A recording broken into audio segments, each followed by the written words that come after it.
I'm expecting that by the end of this video, I should know how to be rich. Or how to get. If you figure that out, tell me.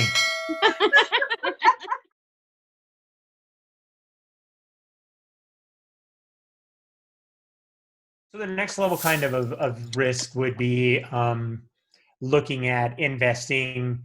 And once again, my big thing is going into passive investing. So it would be looking at setting yourself up with a true passive dividend. Well, actually, the next level would be kind of more your index funds or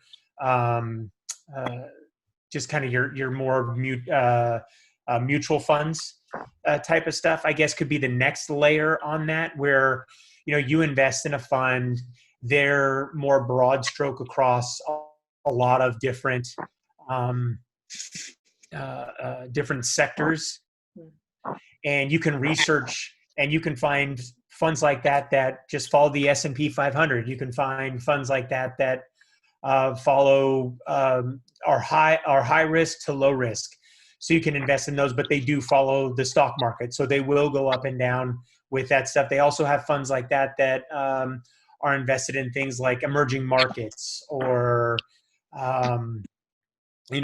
different currencies. So once again, inside of those, it's funny because it's like we're talking about, well, here's low risk and high risk, but even inside of all those, there's high risk and low risk. But the next level would be to kind of invest in just straight mutual funds. That's one thing that you can do with some of the more online brokerages that I mentioned before, or especially like M1 Finance, for example. If you get an account with M1 Finance, they do what's called pies, and you can go in and you can find these pies that are built specifically around kind of your goals. Well, I want to preserve capital, but I want an income. So then it'll invest in all different things that include muni bonds and stuff like that preserves your capital, but gives you some nice income. Well, I want to step up the risk a little bit, and I want to be in more dividend investing, but I want to be on the lower scale. That's more moderate risk. So there's plays that are all along the spectrum there as well. And the next kind of what I was saying, the next step would be to kind of manage your own portfolio of dividend stocks, things that range everything from like 3M to United Technologies to I wrote down a couple here. Companies like Pfizer, Merck, IBM. Those are some companies that pay good dividends. They're strong companies. Then inside of the dividend market, you have what's called a dividend aristocrat.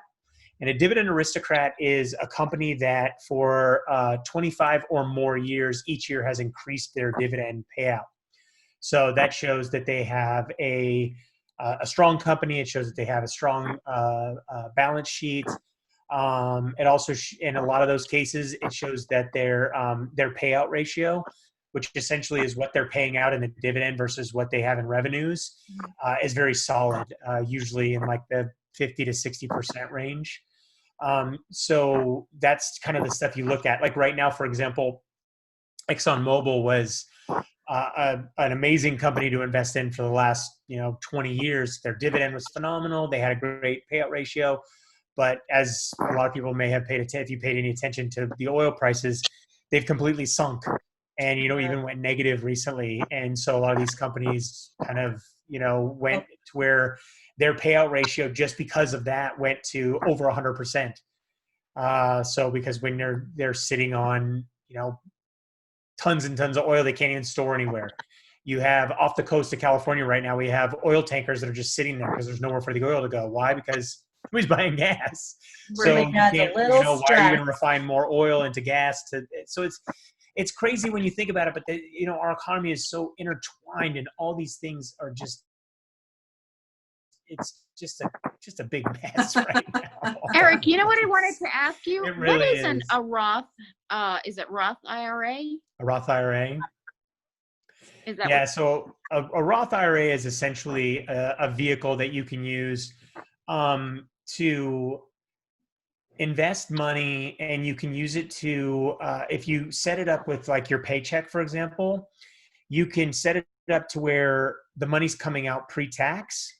So it can go into that Roth IRA, and then you can invest it in some of these vehicles, and you use it with money prior to it actually being taxed. So you reduce your tax liability. So for example, let's say you made $60,000 a year and you decide to start a Roth IRA, and you say, well, I'm going to divert $10,000 into the Roth IRA.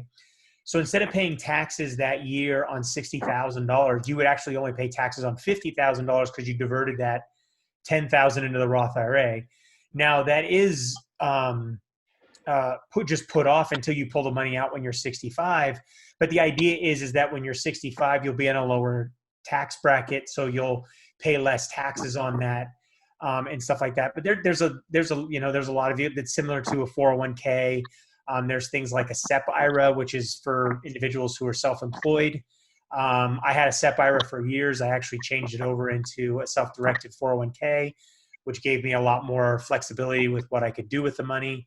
But those tools are there to be able to divert more of your pre-tax income to vehicles that allow you to invest. And then you put that tax off for however many years until you're 65, or you can pull from that or draw from that IRA at that time. And hopefully you've invested it into different funds that have grown. The typical growth rate that you want when you're investing in kind of the stock market, so to say, is to double your money every 10 years. So, if over the course of every year, there's, tons of amortization calculators out there that'll show you, if you're investing $10,000 into this and over 10 years, you've got 10 grand. Well, that first 10 now is 20. So, and then it just rolls over and grows and grows and grows and grows. And it exponentially grows and gets bigger and bigger and bigger. I'm like, I have a question. Raise your hand. I know.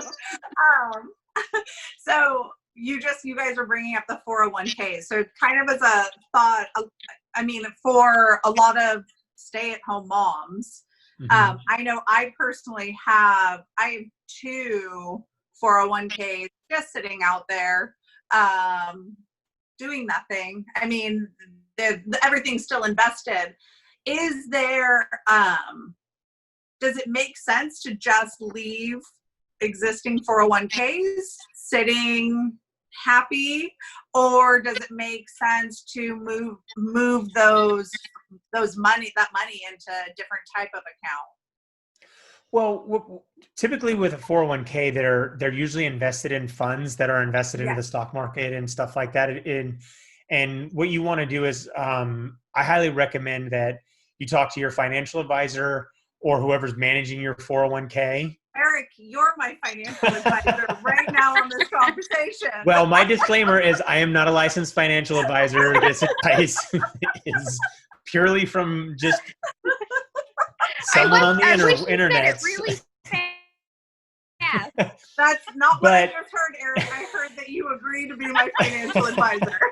I'm happy to put you in touch with somebody that's welcome. No, but something that if you're going to go long right now, there's a really, really good case for saying, if it's money I'm not going to touch for 20 years.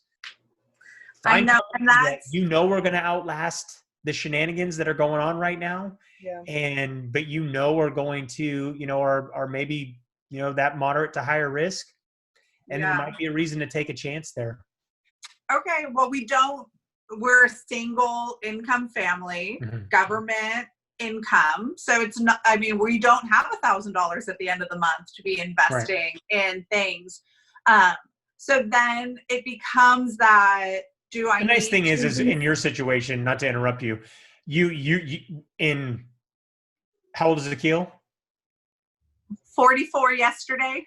Yeah. So in what, probably like 11 years, he's going to have this amazing opportunity to retire from his current job, get an amazing pension, go get another job as, head of security at Sheridan. Right. Because I have a buddy that did this exact same thing. He was a captain in the NOPD in New Orleans. Yeah.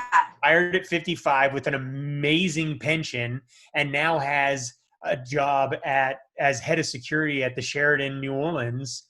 that Yes. pays That would be phenomenal. He's going to hate me for telling this story, but I don't really care because he was also in my wedding, so he can kiss my ass.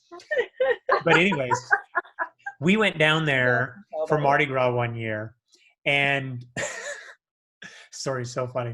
And so the very last night, we're all on the balconies, and I don't know if you've ever been to Mardi Gras, but at the end, when all is said and done at midnight, the horses and all the cops, they do their march down the street, and behind them are the street sweepers that are literally just, the trash trucks are coming through and they're grabbing all the bags, and the street sweepers. It's literally like in an hour, nothing happened on those streets. It never happened. crazy. And so, well, guess where all the cops go? That's right, to the strip club. So we go into the strip club and we walk in with him, and every single stripper, 201, Mr. Billy, Mr. Billy, oh, Mr. Billy, so good to see you tonight, Mr. Billy, oh, Mr. Billy. They need to Get keep upstairs, them in their back they have a pocket. stripper pole that goes from the bottom floor all the way up to the top. Here comes some girl climbing up to the very top. He's up there talking to us as she's sliding down. Hey, Mr. Billy. I'm like, Billy, you're pretty popular in this town. He's like, yeah, That is amazing.